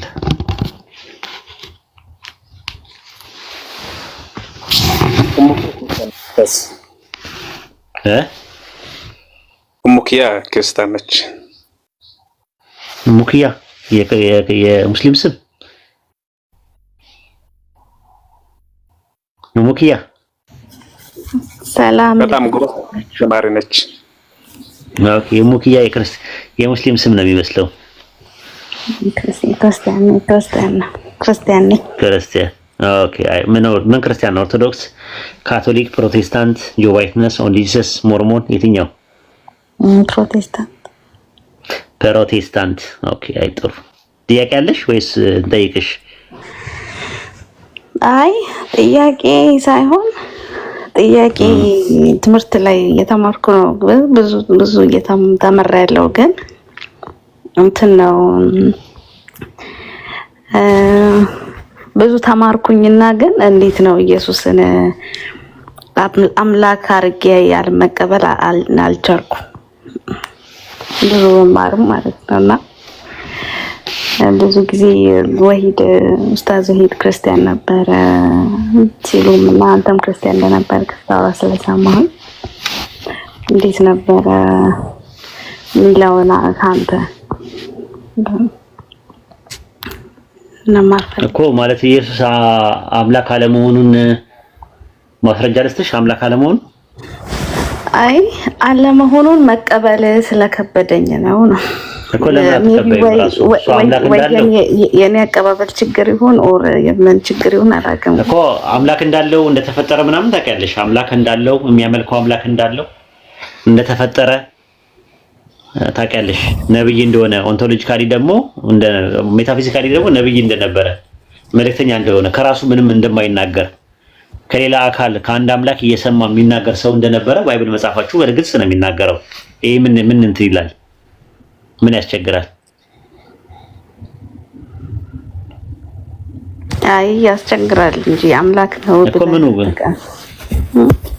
እኮ እሱ አምላክ አለ፣ የሚያመልከው አምላክ አለ። ሉቃስ 6:12 ላይ ሌሊቱን ሙሉ ወደ አምላክ ሲጸልይ ያደረ ይላል። ወደ ማን ነው ሲጸልይ ያደረው? ወደ አምላኩ። አምላክ ስንት ነው? አንድ ነው። ወደ አንዱ አምላክ የሚጸልየው ከሆነ ወደ አንዱ አምላክ ሲጸልይ የነበረው ምንድን ነው?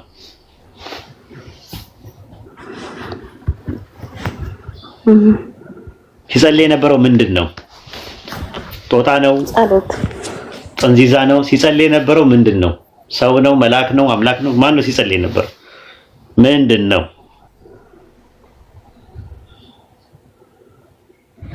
ሲጸልይ የነበረው ምንድን ነው? አንድ አምላክ ካለ ወደ አንድ አምላክ ሲጸልይ የነበረው ምንድን ነው? ምንነቱ? ሙኪያ አምላክ ሲጸልይ የነበረው ምንድነው ነው ጥያቄው። አሁን እኮ ወደ ማን ነው የሚጸልየው?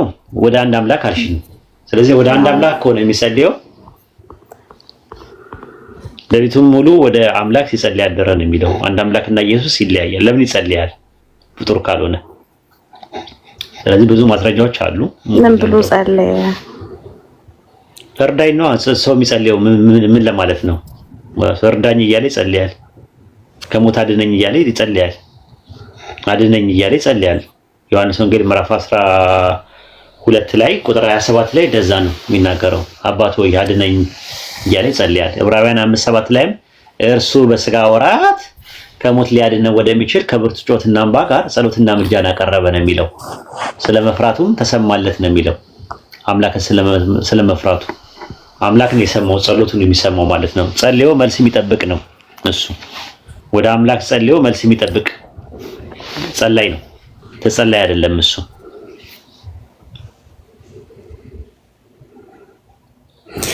እኮ ታዲያ እሺ ኢየሱስ አምላክ ካልሆነ ለምንድን ነው አምላክ ነው ተብሎስ የሚሰበከው? ያው ስለሚመስላቸው ነው እንግዲህ ራሳቸው ያመጡት ትምህርት ነው። ትምህርቱ በአንድ ጊዜ እንትን አይልም አልዳበረም። ባይብል ላይ አምላክ የሚለውን ቃል ለሁለት ይጠቀምበታል። ኦንቶሎጂካል ተርም ይጠቀምበታል፣ ፈንክሽናል ተርም ይጠቀምበታል። ኦንቶሎጂካል ተርም ማለት የባህሪ አምላክ የሚመለክ በሚል ይመጣል። ፈንክሽናል ተርም ሆኖ ደግሞ ሲመጣ ደግሞ ቃል አቀባይ አፈቀላጤ ግብርን ለማሳየት ይመጣል። የአምላክ ቃል አቀባይ፣ የአምላክ አፈቀላጤ፣ የአምላክ ወኪል፣ የአምላክ ልዑክ ሆኖ ይመጣል።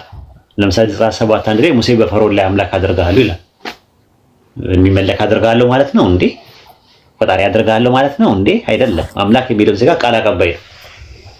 ስለዚህ ኢየሱስ አምላክ በዛ ሂሳብ የተባለበት ጥቅሶች ሊኖሩ ይችላሉ። በኋላ ላይ ግን ሁለተኛው ክፍለ ዘመን ላይ ሲመጡ ኢየሱስ ሁለተኛ አምላክ ነው ማለት ጀመሩ። ከዛ ከአንድ አምላክ የተገኘ አምላክ ነው። ከዛ የዳበረ ሲመጣ የባህሪ አምላክ ነው የሚለው ደግሞ ትምህርት መጣ። አንድ አምላክ እና ኢየሱስ በደረጃ ይለያያሉ የሚል እምነት ነበራቸው። ሁለተኛው ክፍለ ዘመን ላይ ኢየሱስ ለአንድ አምላክ ተገዢ ነበረ፣ ይታዘዝለት ነበር፣ ታዛዥ ነበረ፣ እሱ አለቃው ነበረ ምናምን ነገር የሚባል ትምህርት ነበር። ከዛ እየቆየ ሲመጣ ደግሞ ሞናርኪ ኦፍ ዘ ፋዘር የሚባል ትምህርት መጣ። አብ ለሱ አስገኙ ነው፣ ምንጩ ነው፣ መንስኤው ነው፣ መሰረቱ ነው እያሉ ደግሞ ማለት ጀመሩ። ከዛ እያሉ ነው ከአምላክ አምላክ ተገኘ ወደሚለው ትምህርት መጡ ማለት ነው። አምላክ አምላክን አስገኘ፣ አምላክ አምላክን ወለደ የሚል ትምህርት መጣ። ይሄ ነገር ወደ አልተፈለገ ነገር እንዲሄድ አደረገው ማለት ነው። ይሄን ይመስላል።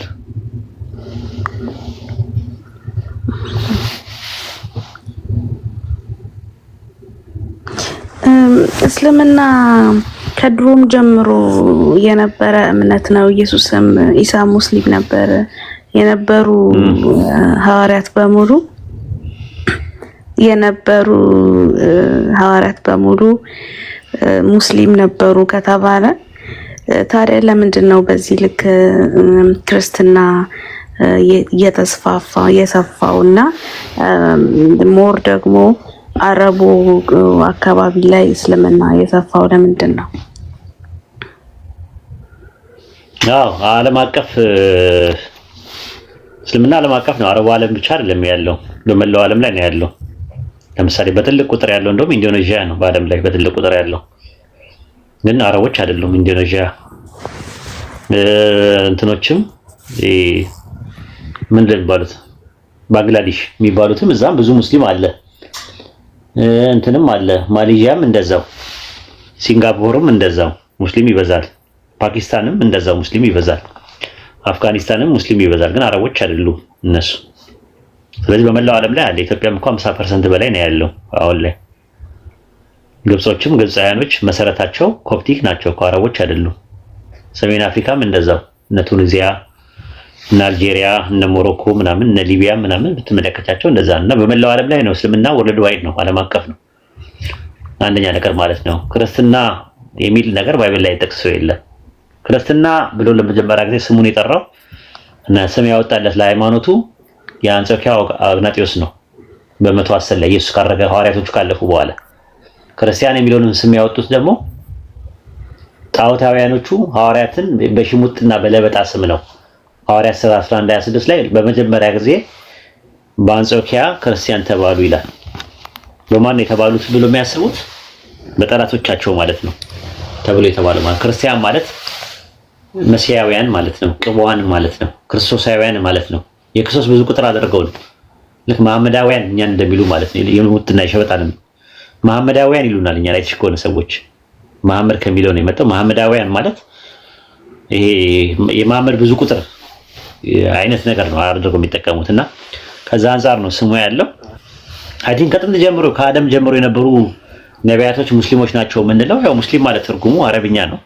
የቃሉ ትርጉም አንድ አምላክን በብቸኝነት መታዘዝ መገዛትና ማምለክ ሙስሊም ይባላል። የሚያመልከው ሙስሊም ይባላል። አንድ አምላክን በብቸኝነት መታዘዝ መገዛትና ማምለክ ኢስላም ይባላል። ሲምፕሊ ይሄ ነው፣ ሌላ ነገር የለውም። አረብኛ ነው ቃሉ። የቃሉን ስተረጎሙ እንደዛ ነው። አስለመ ከሚል ነው ታዘዘ ከሚል ቃል ነው የመጣው። ይሄን ይመስላል። አሁን መጽሐፍ ቅዱስ ላይ እኔና አብ አንድ ነን ይላልና እሱ አምላክነቱን አይገልጽም። አምላክነት ከገለጸማ መንፈስ ቅዱስን ለምን አላካተተም? እኔ እና አብ እና መንፈስ ቅዱስ አንድ ነን ለምን አላለም? ለምንድን ነው እኔና አብ አንድ ነን ያለው? መንፈስ ቅዱስ ለምን አላካተተም? ይሄን ጠይቀሽ ታውቂያለሽ? እሺ እኔ ሲሄድ መንፈስ ቅዱስን እልክላችኋለሁ። መጀመሪያ ዮሐንስ ወንጌል 10:30 ላይ ያለውን ጨርሽውና ከዛ ወደዛ እንሄዳለን። እኔና አብ አንድ ነን የሚለው እኔና አብ አንድ ነን ሲል መንፈስ ቅዱስን ሳያካትት እኔና አብ አንድ ነን ለምን አለ? ይሄ መፈታት አለበት። አይሽ የአምላክነት ጉዳይ አይደለም። አብና ወልድ በምንድን ነው አንድ የሆኑት ነው ጥያቄው። መፈታትም አለበት እሱ። ገባሽ? የሚፈታው ደግሞ የቱ ጋር ነው? ዮሐንስ ወንጌል 17:11 ላይ ነው። እኔና አንተ አንድ እንደሆኑን አንድ የሆኑ ዘንድ አለ ኢየሱስ። ስለዚህ ሐዋርያቶቹ አንድ የሚሆኑት አብና ወልድ አንድ በሆኑበት ሂሳብና ስሌት ከሆነ ሐዋርያቶቹ በምንድን ነው አንድ የሆኑት? በማንነት፣ በምንነት፣ በአምላክነት ወይስ በዓላማ? በምንድን ነው አንድ የሆኑት?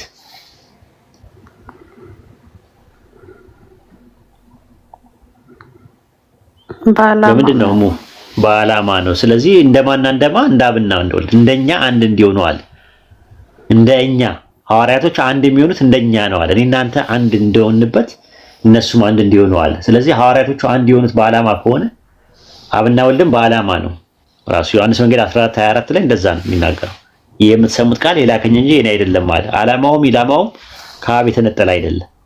እኔ ከራሴ ምንም አልናገርም ብሏል። ስለዚህ በዓላማ አንድ ናቸው ማለት ነው። እኔ ከራሴ ምንም አላደርግም አለ። የማደርገውን ሁሉ እያሳየኝ ነው ብሏል። አብ ሲያደርግ ያየውን እንጂ ወልድ ከራሱ ምንም ማድረግ አይችልም ይላል። ስለዚህ አባቴ ለፈጸመው የሰጠኝ ሥራ አለ። ከራሱ ምንም ነገር ማድረግ አይችልም። ዮሐንስ ወንጌል 5:30 ላይ እኔ ከራሴ አንዳች ላደርግ ምንም አይቻለኝም አለ እንጂ ስለማንነትም ስለምንነትም አይደለም። በማንነት እንዳንቺም እንደምትመለከችው በአካል ሁለት ናቸው። እኔና አብ አንድ ነን የሚለው ቃል ለሁለት ፐርሰን ነው የሚጠቀመው። ግን አንድ የሚለው ደግሞ የምንነት ጉዳይ ቢሆን ኖሮ ዮሐንስ ወንጌል 5:26 ላይ አብ በራሱ ሕይወት እንዳለው ለወልድም በራሱ ሕይወት እንዲኖረው ሰጥቶታልና አብ በራሱ ሕይወት እንዳለው ለወልድም በራሱ ሕይወት እንዲኖረው ሰጥቶታልና ካለ ሕይወት አልባ ነበር ማለት ነው። በባዶነት ይቀደማል ማለት ነው። ሕይወት የተቀበለ አካል ደግሞ መነሻና ጅማሮ አለው። መነሻና ጅማሮ ያለው አካል ደግሞ ማንነትና ምንነት ደግሞ ፍጡር ነው ማለት ነው። ስለዚህ በምንነት አንድ ሊሆኑ አይችሉም። አንደኛው ሕይወት ሰጪ ነው፣ አንደኛው ሕይወት ተቀባይ ነው። በምንነት አይደል? ታዲያ በምንድን ነው እኔና በአንድ ነን ያሉት ስንል ዮሐንስ ወንጌል 17:11 እና አንደኛ ቆሮንቶስ ምዕራፍ 3 ላይ ስትመለከቱ ከቁጥር 7 እስከ 9 ላይ ድረስ እንደዛ ነው። የተከልኩኝ አጵሎስ ያጠጣ ነበር፣ አምላክ ያሳድግ ነበር። የሚተክልና የሚያጠጣ አንድ ናቸው አለ። ጳውሎስና አጵሎስ አንድ ናቸው። በምንድን ነው? በማንነት በምንነት አይደለም። በማንነት እንዳትይ ሁለት ፐርሰኖች ናቸው። በምንነት እንዳትይ ደግሞ ከሌላው ማህበረሰብ በተለየ መልኩ ጳውሎስና አጵሎስን አንድ ያደረጋቸው ምንነት ጉዳይ አይደለም። ምክንያቱም እንደዛ ከሆነ ከሁሉም የቆሮንቶስ የሚባሉ ሰዎች ጋር አብረውም አንድ ናቸው። በምንነት ከሆነ ሁሉም ሰው ስለሆነ ማለት ነው። ስለዚህ የዓላማ ነው አንድነት ማለት ነው። ሮሜ 6:4 ላይም እንደዛ ነው። ከክርስቶስ ኢየሱስ ጋር አንድ ትሆኑ ዘንድ የተጠመቃችሁ ይላል። ሰው ከክርስቶስ ጋር እንዴት ነው አንድ የሚሆነው? በዓላማ ካልሆነ በስተቀር ተጨፍልቆ ነው እንድንች አይደለም። በዚህ ሂሳብና ስሌት ብታስረጂው ጥሩ ነው። ይሄን ይመስላል።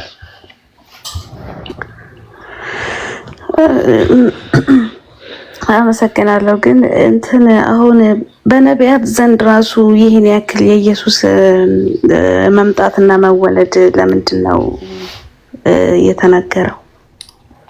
ለምሳሌ አብዲው ለምሳሌ ስለ ኢየሱስ ተናግሯል። ነብዩ አብዲው ለምሳሌ አብርሃም እኔ ሳልወለድ በፊት አስቀድሜ ያውቃለሁ አብርሃምን ይላል መጽሐፍ ቅዱስ ላይ እና አብርሃም ደግሞ ኢየሱስን ካየው በኋላ መጠበቃት ቀን ነበረች። ለምን አለ? ለምን ይሄን ያክል እንደዛ? ዮሐንስ ወንጌል ምዕራፍ 8 ከቁጥር 51 ጀምሮ ብትመለከቱ ቃሌን የሚሰማ ለዘላለም ሞትን አያይም ማለት።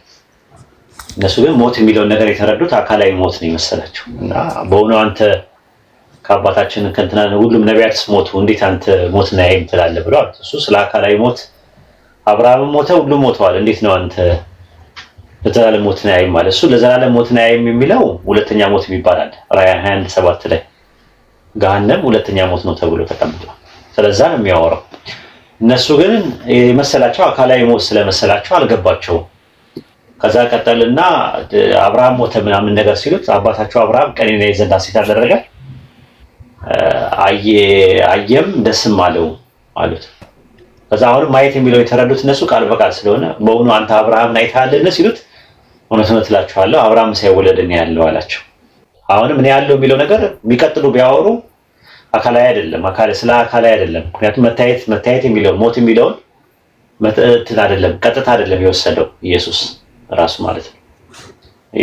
ምንድነው ሲምቦሊካል ነበር እየወሰደ ያለው። ስለዚህ ዕብራውያን 11:13 ላይ ሲናገር መጽሐፉ ስለ መጀመሪያ ስለ አቤል ይናገርና ከአቤል በኋላ ሄኖክ፣ ከሄኖክ በኋላ ኖህ፣ ከኖህ በኋላ ደግሞ አብርሃምን ያወራና ቁጥር 13 ላይ እነዚህ ሁሉ አምነው ሞቱ፣ የተሰጣቸውን የተስፋ ቃል አላገኙትምና አለ።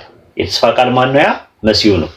መሲሁ በተስፋ ቃል ነው የተሰጣቸው፣ አላገኙ። ዳሩ ግን ከሩቅ ሆነው አዩትና ተሳለሙት አለ። ስለዚህ ከአብርሃም በፊት የነበሩት ሄኖክ፣ ኖህ፣ አቤል የመሳሰሉት አብራካቸው ውስጥ ነበረ። አብርሃም ሳይወለድ ነው ያለው በተስፋ ቃል ደረጃ በአብራካቸው ውስጥ ነበረ። ልክ ዕብራውያን ምዕራፍ 7 ከቁጥር 8 እስከ 10 በተመለከታቸው ሌዊ በአባቱ ወገብ ውስጥ በአብራክ ሆኖ ለመልከጼዴቅ አስራት ሰጥቷል። መልከጼዴቅ በተገናኘው ጊዜ በአባቱ ወገብ ውስጥ ነበር ይላል። ስለዚህ በወገባቸው ውስጥ ነበረ፣ በአብራክ ደረጃ ማለት ነው።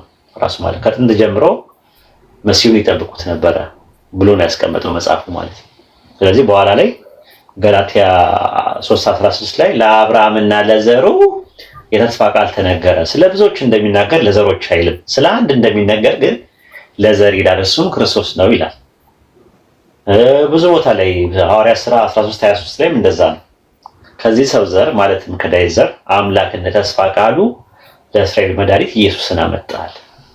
ይህንን ነው ሮሜ 9:5 ላይም እንደዛ ነው ያለው። አባቶች ለእነርሱ ናቸውና አባቶች አብርሃም፣ ይስሐቅ፣ ያዕቆብ ለእነርሱ ለእስራኤላውያን ናቸውና ከእነርሱ ማለትም ከአባቶች ክርስቶስ በስጋ መጣ ይላል። ይህንን ነው የሚያሳየው። እና የመጣው ከዛ ነው፣ እየተመዘዘ የመጣው ከዛ ቤተሰብ ውስጥ ነው የመጣው። ያንን ነው የሚያሳየው። ያ ደግሞ የመጣው ኦንቶሎጂካሊ ስትመለከተው ሰው ነው የመጣው። መዝሙረ ዳዊት ምዕራፍ 131 ቁጥር 11 ላይ ያህዌም አለ ይላል። ያህዌ ማን ነው? ዘዳግም 6:4 ላይ ያለው ሽማ እስራኤል ያህዌ ኤሎሃይኑ ያህዌ እኻድ የተባለው እስራኤሎች ስማ አምላካችን እግዚአብሔር አንድ እግዚአብሔር ነው፣ አምላካችን ያህዌ አንድ ያህዌ ነው የተባለው ልክ መዝሙረ ዳዊት ምዕራፍ 131 ቁጥር 11 ላይ እንደ ዳዊት ማለለት ምን አለለት? መጥቼ እኔ እወልዳለሁ አለው እንዴ? አይደለም። ከወደ ፍሬ በዙፋን ላይ አስቀምጣለሁ አለ። ከወደ ፍሬ ከወደ ፍሬ ከአብራክ ከአንተ ከስራው አብራክ ውስጥ የሚመነጭ አስቀምጣለሁ ነው ያለው። ሉቃስ ወንጌል 1:31 ላይ እንደዛ ነው ያለው። እነሆ ትጸንሻለሽ አላት መልአኩ፣ ወንድ ልጅም ትወልጃለሽ፣ ስሙን ኢየሱስ ትዪዋለሽ፣ ጌታ አምላክም የአባቱን የዳዊትን ዙፋን ይሰጠዋል። የአባቱን የዳዊትን ዙፋን። ሁለተኛ ሳሙኤል ምዕራፍ 7 ቁጥር 12 ላይ እንደዛ ነው። አንተ በአንቀላፋ ጊዜ አለው ዳዊት፣ አንተ በአንቀላፋ ጊዜ ከወገብ የሚወጣ ዘር አስነሳለሁ። አይሽ ራሴ አምላክ እመጣለሁ አይደለም ያለው። ዘር ኦንቶሎጂካሊ ሰው ምንነቱ ሰው የሆነ ከድንግል ማርያም ማህፀን ውስጥ በድንግልና ያለ ዘር ብስ ያለ ወንድ ዘር። የሚገርም እኮ ነው፣ ታምር ነው ራሱ ያላ ችሎታ ማለት ነው። ሐዋን ሲፈጥር አላህ ከአደም አጥንት ነው የወሰደው የነበረው ምንም ነገር ሳያስፈልገው ማለት ነው። አጥንቷን ብቻ ወስዶ ሰው ማድረግ የቻለ አምላክ ድንግል ማርያም ማህፀን ውስጥ የነበረውን እንቁላል ስፐርም ሴል ሳይኖረው ኤክሴሉን ብቻ እንቁላሉን ብቻ የድንግል ማርያም ማህፀን ውስጥ የነበረውን ሰው ማድረግ ይችላል። ለዛም ሉቃስ 1:43 ላይ ሲናገር አንቺ የተባረክሽ ነሽ፣ የማህፀንሽን ፍሬ የተባረከ ነው አለቻት። የማህፀኗ ፍሬ ነው ኢየሱስ። ከዛስ ቁጥር 47 ላይ ምን አለች? እሱ ብርቱ የሚሆነው በእኔ ታላቅ ስራን ሰርቷልና አለች። ታላቅ ስራ አድርጓል አለ። ምንድነው የሰራው ሲባል ድንግል ማርያም ማህፀን ውስጥ ኢየሱስን መፍጠሩ ነው። ይሄ ነው የሚያመለክተው ማለት ነው። ይሄን ይመስላል እንግዲህ። እሙዬ ብዙ አልጫነሽም፣ ይበቃሻል።